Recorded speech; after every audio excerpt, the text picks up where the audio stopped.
Welcome back to our channel exam suggestion. নবম শ্রেণীর জীবনবিজ্ঞান দ্বিতীয় পর্যায়ক্রমে মূল্যায়নের একটি গুরুত্বপূর্ণ প্রশ্নপত্র উত্তর সহ ভিডিওটিতে আলোচনা করছি। যারা নতুন ওয়েট না করে যুক্ত হয়ে যাও, যাদের প্রত্যেকটা বিষয়ের প্রত্যেকটা ভিডিও সবার আগে তোমরা পেয়ে যাও। সিলেবাস দেখো কি কি আছে। জৈবনিক প্রক্রিয়ার চ্যাপ্টার মধ্যে থাকছে উদ্ভিদ শারীরবিদ্যা, শ্বসন, পুষ্টি, সংবহন, রেচন, মান 40, সময় থাকছে 1 ঘন্টা 30 মিনিট। একের দাগের সঠিক বিকল্পটি বেছে নাও। 5টি কোশ্চেন আছে। ফার্স্ট কোশ্চেন, সালোক সংশ্লেষে সব থেকে বেশি কোন বর্ণালী শোষিত হয়? সবুজ, হলুদ, কমলা, লাল। উত্তরটি হলো অপশন বি, হলুদ। সেকেন্ড কোশ্চেন, ক্রেবস চক্র সংঘটিত হয় মাইটোকন্ড্রিয়ার অন্তঃপর্দায়, মাইটোকন্ড্রিয়ার ধাত্রে, সাইটোপ্লাজমে, মাইটোকন্ড্রিয়ার বহিঃপর্দায়। উত্তরটি হলো অপশন বি, মাইটোকন্ড্রিয়ার ধাত্রে। থার্ড কোশ্চেন, কোন উৎসেচক দুগ্ধ প্রোটিনকে পেপটাইডে পরিণত করে? Pepsin, trypsin, chymotrypsin, erepsin. উত্তরটি হলো option A, pepsin. Next question, নিচের যেটিতে অধিক CO2 যুক্ত রক্ত প্রবাহিত হয় সেটি হলো ফুসফুসীয় শিরা, ফুসফুসীয় ধমনী, করোনারি ধমনী, রেনাল ধমনী। উত্তরটি হলো অপশন সি, করোনারি ধমনী। নেক্সট কোশ্চেন, বেলেডোনা গাছ থেকে পাওয়া যায় অ্যাট্রোপিন, স্ট্রিকনিন, মরফিন, ডাটোরিন। উত্তরটি হলো অপশন এ, অ্যাট্রোপিন। দুয়ের দাগে নিচের প্রশ্নগুলির উত্তর দাও। 10টি কোশ্চেন আছে। ফার্স্ট কোশ্চেন, উদ্ভিদে অন্তঃঅভিস্রবণ প্রক্রিয়ার একটি উদাহরণ দাও। উত্তরটি হলো মূলরম কোষ দ্বারা মাটি থেকে জল শোষণ হলো উদ্ভিদে অন্তঃঅভিস্রবণ প্রক্রিয়ার একটি উদাহরণ। সেকেন্ড কোশ্চেন, সালোক সংশ্লেষে অংশগ্রহণকারী দুটি সহ উৎসেচক বা কো এনজাইমের নাম লেখো। উত্তরটি হলো সালোক সংশ্লেষে অংশগ্রহণকারী দুটি সহ উৎসেচক বা কো এনজাইম হলো NADP ও ADP। থার্ড কোশ্চেন, পেশিকোষ ছাড়া আর কোন মানব কোষে অবাধ শ্বসন ঘটে? উত্তরটি হলো RBC কোষে।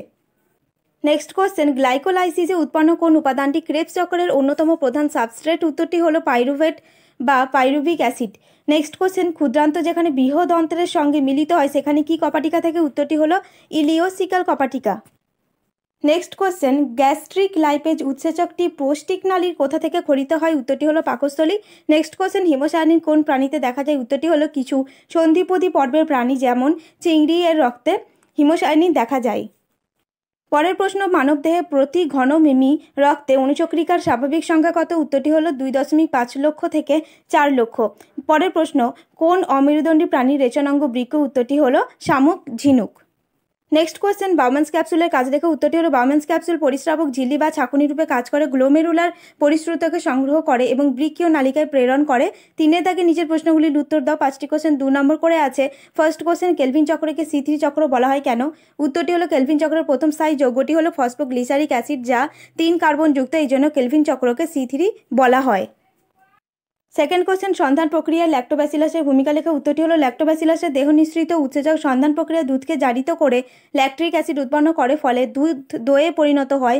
এই ব্যাকটেরিয়া ব্যবহার করে ইয়োগার্ট, চিজ ইত্যাদিও তৈরি করা হয়।